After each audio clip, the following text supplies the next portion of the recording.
درود پاک پڑھے اللہم صلی علی سیدنا حبیبنا مولانا محمد بارک وسلم صلاۃ والسلام علیک یا رسول اللہ صلی اللہ علیہ وسلم۔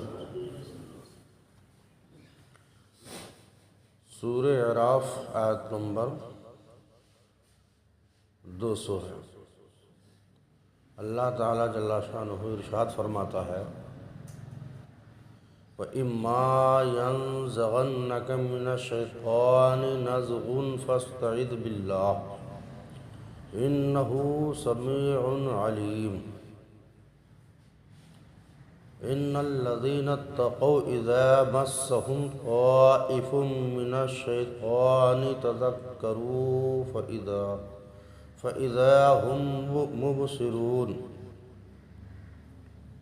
یعنی اللہ فرماتا ہے اور اے سننے والے، اگر شیطان تجھے کوئی تو اللہ کی پناہ مانگ، بے شک وہی سنتا ہے، جانتا ہے۔ بے شک وہ جو ڈر والے ہیں جب انہیں کسی شیطانی خیال کی ٹھیس لگتی ہے ہوشیار ہو جاتے ہیں، اسی وقت ان کی آنکھیں کھل جاتی ہیں۔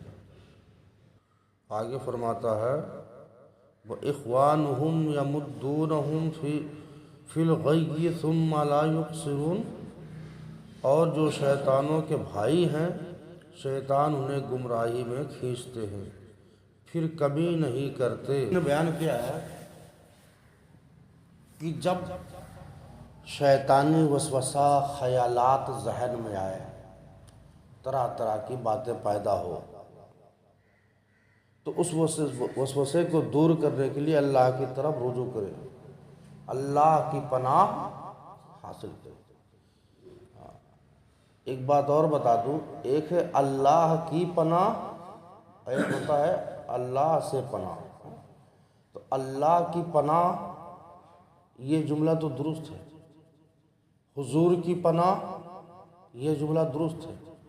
اب اللہ سے پناہ یا حضور سے پناہ بہت سخت ہے۔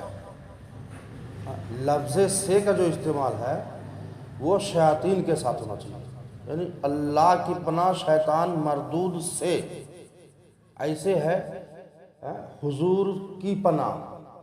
اب لوگ کیا پڑھتے ہیں، کر کے تمہارے گناہ مانگے تم ہی سے پناہ، معاذ اللہ۔ ارے بہت سخت جملہ یہ ہونا یہ چاہیے، کر کے تمہارے گناہ مانگے تمہاری پناہ۔ آسان لفظوں میں آپ کو سمجھنے کے لیے بتا دوں، مطلب یہ ہوا کہ سرکار آپ کی پناہ چاہتا ہوں، آپ کے دامن کرم میں چھپنے کی جگہ چاہتا ہوں، آپ کی مدد چاہتا ہوں۔ کوئی مار رہا ہو، کھید رہا ہو، تو آ کر کہتے بھیا پناہ میں لے لو، بچا لو۔ اور اگر یہ کہا جائے آپ سے پناہ چاہتا ہوں، تو مطلب یہ ہے کہ آپ سے میں چھٹکارا چاہتا ہوں، آپ سے دوری چاہتا ہوں۔ اس سے کہہ رہا شیطان سے پناہ چاہتا ہوں، اللہ کی پناہ شیطان سے، شیطان سے محفوظ ہونا چاہتا ہوں، شیطان سے بچنا چاہتا ہوں، اللہ کی پناہ میں آنا چاہتا ہوں۔ تو یہ دھیان ہے کہ اللہ کی پناہ، حضور کی پناہ یہ ٹھیک ہے، کر کے تمہارے گناہ مانگے تمہاری پناہ، تم ہی سے نہیں ہونا چاہیے۔ بہت سارے لوگوں کو میں حتیٰ کہ کچھ مولوی حضرات کو بھی دیکھا پڑتے ہوئے، بہت سخت جملہ ہے یہ۔ تو ان چیزوں پر دھیان دینا چاہیے۔ تو اللہ فرماتا ہے کہ جب شیطان جو ہے وسوسہ ڈالے تو اللہ کی پناہ مانگے، بے شک وہی سنتا جانتا ہے، وہی مدد کرنے والا ہے۔ اور وسوسہ وہ چیز ہے اچھے اچھوں کو شیطان ڈال دیتا ہے، حتیٰ کہ حالت نماز میں بھی وسوسہ ڈال دیتا ہے اور بھلوا دیتا ہے، اور ایسا بھلواتا ہے کہ امام صاحب کو بھی خبر نہیں ہوتی ہے 3 پڑھایا 4 پڑھایا ہے نا، تبھی تو سدیسوں کی ضرورت پڑتی ہے۔ ارے اس لیے تو میں نے آپ کو نہیں کہا، میں نے خود کو کہا نا کہ مولانا بھی بھول جاتے ہیں، مطلب ہمارے علماء بھول جاتے ہیں، پھر آپ تو عوام میں سے ہیں، آپ کو کیوں کر چھوڑے گا۔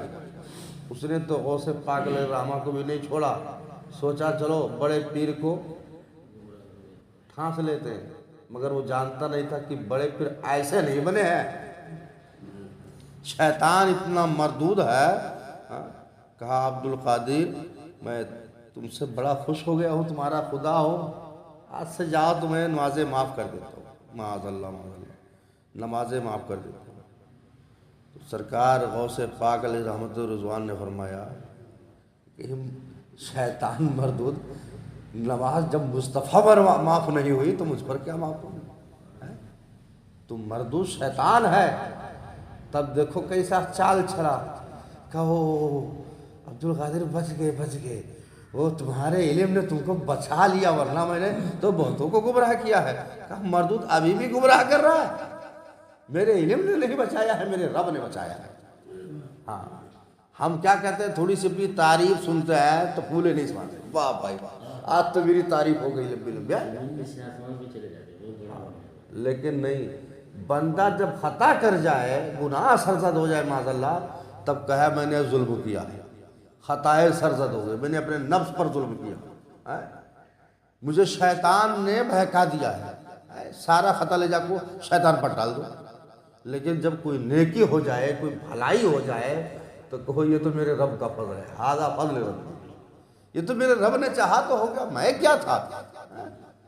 اب یہ نہیں کہ گھر بھر والے کہا نا بہت عالی شان، کہا بھیا 10 سال سے کما رہا ہوں، بہت محنتیں کیا ہوں، خون پسینہ کا پیسہ لگایا ہوں۔ ارے تیرا خون پسینہ تو ایسے گٹر میں بہہ جاتا اگر رب نے چاہتا تو، سیدھا بولو کہ میرے رب نے عطا کر دیا، اس نے چاہا تو بہل کھڑا ہو گیا ہے، مطلب اچھا کیا کرو تو اپنی رب کی طرف۔ تو اور اللہ تعالیٰ آگے جو فرماتا ہے، بے شک جو ڈر والے ہیں جب انہیں کسی شیطانی خیال کی ٹھیس لگتی ہے ہوشیار ہو جاتے ہیں، اور اسی وقت ان کی آنکھیں، یہ بندے مومن کی شان ہے، جو ڈرتے ہیں اللہ سے، خوف رکھتے ہیں، جب کوئی شیطانی خیالات آتا ہے، کوئی ایسا معاملہ ہوتا ہے نا تو ڈر جاتے ہیں۔ سیدنا یوسف علیہ السلام کو زلیخا نے دعوت زنا دی معاذ اللہ، تو یوسف علیہ السلام نے کیا کہا، میرا رب دیکھ رہا ہے، 7 کوٹھریوں کے اندر بند کر کے اور اپنے بت پر، معبود پر پردہ ڈال کر کے تو کہہ رہی کہ میرا خدا نہیں دیکھے گا۔ ارے زلیخا میرا خدا تو وہ ہے جو 7 سمندر کے تہہ کے نیچے بھی دیکھتا ہے، کوٹھریاں کیا ہے، یہ ہے خوف خدا۔ عمر بن خطاب رضی اللہ تعالیٰ عنہ کے زمانہ میں ایک شخص تھا، اور جس کی جو ہے عبادت و ریاضت پر حضرت عمر بن خطاب رضی اللہ تعالیٰ عنہ رشک کرتے، اور متقی و پرہیزگار تھے۔ وہ مسجد سے نکلتا تھا اور اپنے گھر پہ جاتا تھا اپنے باپ کی خدمت کے لیے، پھر اس کے بعد آ جاتا، بہت عابد و زاہد تھا۔ راستے میں ایک حسینہ مل گئی، اب وہ اس کو چھیڑنے لگی، لڑکیاں چھیڑے اور لڑکے اپنے آپ کو کنٹرول کر لے، یہ سو میں کہیں ایک ہوگا۔ لڑکیاں تو جوتی مار سکتی ہیں، لیکن لڑکی چھیڑے تو لڑکے بہت جلدی بہ جاتے ہیں، لیکن اس بندے نے اپنے آپ کو کنٹرول رکھا۔ آخر کار کتنا کنٹرول کرتا، ایک دن بہکاوے میں آ ہی گیا، اور جب قریب گیا تو یہ آیت کریمہ جو بھی میں نے پڑھی ہے، ان الذین اتقوا اذا مسهم طائف من الشیطان، اس میں یہ جو طائف ہے نا، یہ بندے کی ارد گرد جو گھومتا ہے شیطان وسوسہ ڈالنے کے لیے، اسی کو طائف کہتے ہیں۔ ہاں، طائف من الشیطان تذکروا فاذا هم مبصرون، کہ جب شیطانی خیال آتا ہے، ٹھیس لگتی ہے تو ہوشیار ہو جاتے ہیں، اس وقت ان کی آنکھیں کھل جاتی ہیں۔ یہ آیت کریمہ اس نوجوان کے ذہن میں جا کر گھس گئی، وہ سچے دل سے توبہ کرنا شروع کیا اور خوف خدا سے کانپنے لگا، اور اس کے بعد بے ہوش ہو گیا۔ جب اس کے باپ کو خبر لگی کہ میرا بیٹا زیادہ ٹائم ہو گیا آج نہیں آیا ہے، تو یہ گیا تو دیکھا وہاں بے ہوش پایا بچے کو۔ کچھ لوگوں کی مدد سے گھر پہ لایا، اور جب بچے کی آنکھ کھلی اور عمر بن خطاب کو خبر پہنچی، عمر بن خطاب رضی اللہ تعالیٰ عنہ، ابھی عمر بن خطاب کو خبر نہیں پہنچی، جب وہ آنکھ کھلی ہوش آیا تو پوچھا کہ کیا معاملہ ہو گیا تھا۔ اب جب اس سے پوچھے کہ ہوا کیا تھا، تو وہاں پر بے ہوش ہوا کیسے، تو سوچ کر کے پھر وہ بے ہوش ہو گیا اور دم فوراً نکل گیا۔ خوف خدا سے اس کی دم نکل گئی۔ اللہ اکبر کبیرہ۔ تو رات ہی میں اس کا باپ اس کو کفن دفن کر کے جنازہ کی نماز وغیرہ جو رسم ہے، جو شریعت کا حکم ہے، کر کے دفن کر دیا۔ جب صبح عمر بن خطاب رضی اللہ تعالیٰ عنہ کو خبر ہوئی تو آپ آئے اور اس کے باپ سے کہنے لگے آخر تو نے مجھے بتایا کیوں؟ میں بھی اس کے جنازے میں شریک تو ہوتا، تو کیوں پرہیزگار شخص تھا۔ تو باپ کہنے لگا کہ رات کا سمے تھا، ٹھنڈی کا موسم تھا، آپ کو مطلب پریشان نہیں کرنا چاہا، نیند میں خلل نہ ہو۔ ایک بات اور بتاؤ، پہلے زمانہ میں حضور اسلام کے فرمان کے مطابق کہ جنازہ جب تیار ہو جائے تو تاخیر نہ کرو، لوگ رات ہی میں دفن کر دیتے تھے۔ ہمارے یہاں تو روک کے رکھتے ہیں 2 دن تک، کہ سعودی سے بھی فلاں صاحب نہیں آئے ہیں، ابھی دلی سے نہیں آئے، کلکتہ سے نہیں آئے، اور یہ دیکھا دیکھی قوم نے تباہ کر رکھا ہے سب کو، رات ہی میں دفن کر دیا۔ عمر بن خطاب نے پوچھا رضی اللہ تعالیٰ عنہ، تو کہنے لگے بھی آپ کو مناسب نہیں سمجھا کہ تکلیف دی جائے۔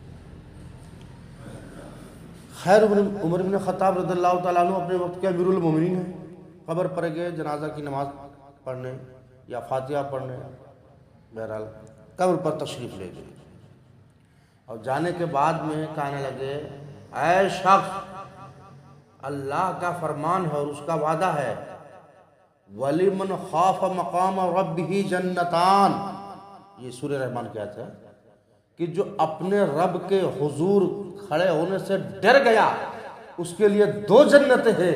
بتا رب نے تیرے ساتھ کیا کیا؟ تو قبر سے آواز آتی ہے یا امیر المومنین، میرے رب نے مجھے دونوں جنتیں عطا فرما دی، دونوں جنتیں عطا فرما دی۔ یہ نیکوکاروں کی وہ ہے۔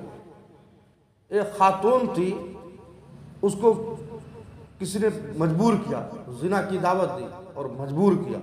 جب اس نے دیکھا کہ کوئی راستہ نہیں بچا تو اس نے کہا مجھے تھوڑا سا بیت الخلا سے ہو کر آنے دو، اور چھت پر گئی، اور چھت پر جانے کے بعد میں اپنے پیر و مرشد غالباً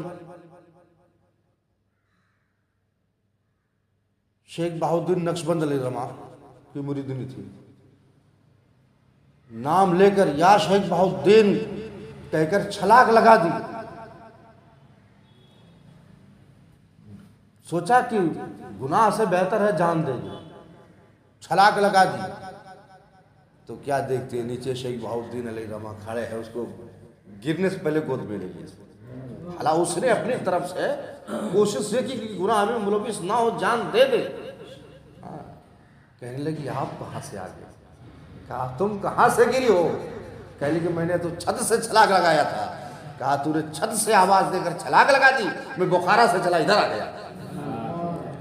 جب بندہ سچے دل سے کسی چیز کو کرنا چاہے یا سچے دل سے کسی چیز سے بچنا چاہے تو اللہ کی غیبی مدد مل جاتی ہے۔ شیطان جب وسوسہ ڈالے تو اللہ فرماتا ہے جو اللہ سے ڈرتے ہیں، خوف کھاتے ہیں، جب انہیں شیطان وسوسہ ڈالتا ہے، ٹھیسے پہنچاتا ہے تو ہوشیار ہو جاتے ہیں اور اس وقت ان کی آنکھیں کھل جاتی ہے، یعنی گناہوں سے بچ جاتے ہیں۔ پھر آگے فرماتا ہے وہ اخوانہم یمدونہم فی الغی ثم لا یقصرون، اور جو شیطانوں کے بھائی ہیں یعنی کفار مشرکین، جو شیطان کے بھائی ہیں، شیطان انہیں گمراہی میں کھینچتے ہیں پھر کمی نہیں کرتے، پھر کمی یعنی وہ شیطانوں کے نقش قدم پر چلتے رہتے ہیں، بہکاوے میں آتے رہتے ہیں۔ پھر عالم یہ ہوتا ہے کہ نہ وہ گمراہی سے بچ ہی پاتے ہیں اور نہ جو ہے نکل ہی پاتے ہیں۔ بلکہ شیطان کی پیروی کرتے کرتے اپنی زندگی اور آخرت دونوں تباہ و برباد کر دیتے ہیں۔ لہذا ہم سب کو چاہیے کہ شیطان کی غلامی سے بچے اور دعا کرتے رہے کہ مولا ہمیں شیطان کی شر سے محفوظ فرما۔ اس لیے تو کہتے ہیں ہر کام سے پہلے تعوذ پڑھ لیا کرو، اعوذ باللہ پڑھ لیا کرو۔ اعوذ باللہ من الشیطان الرجیم کا مفہوم یہی ہے اللہ کی پناہ شیطان مردود سے۔ ہاں، اللہ کی پناہ شیطان۔ کبھی یہ مت خیال کرنا ہے شیطان میرا کیا کرے گا، میں تو صبح صبح اٹھ کر کے 12 رکعت نفل پڑھتا ہوں، تہجد پڑھتا ہوں، فجر پڑھتا ہوں، درود شریف پڑھتا ہوں، تسبیح کرتا ہوں۔ نہیں، غوث پاک علیہ رحمت سے بڑے بھی نہیں ہوئے ہیں کہ ہو گیا کہ تو جب غوث پاک علیہ رحمت کو پہچانے پر آ گیا تھا تو ہم لوگوں تو یوں یوں کرے گا، یوں یوں نچا کے پھینک دے گا۔ اس لیے ہمیشہ اللہ کی پناہ مانگتے رہو، اللہ تعالیٰ سے توبہ استغفار کرتے رہو اور اسی سے گڑ گڑاتے رہو۔ اگر میرے رب نے چاہا تو محفوظ ہو جائے۔ اللہ تعالیٰ کی بارگاہ میں دعا کرتے ہیں۔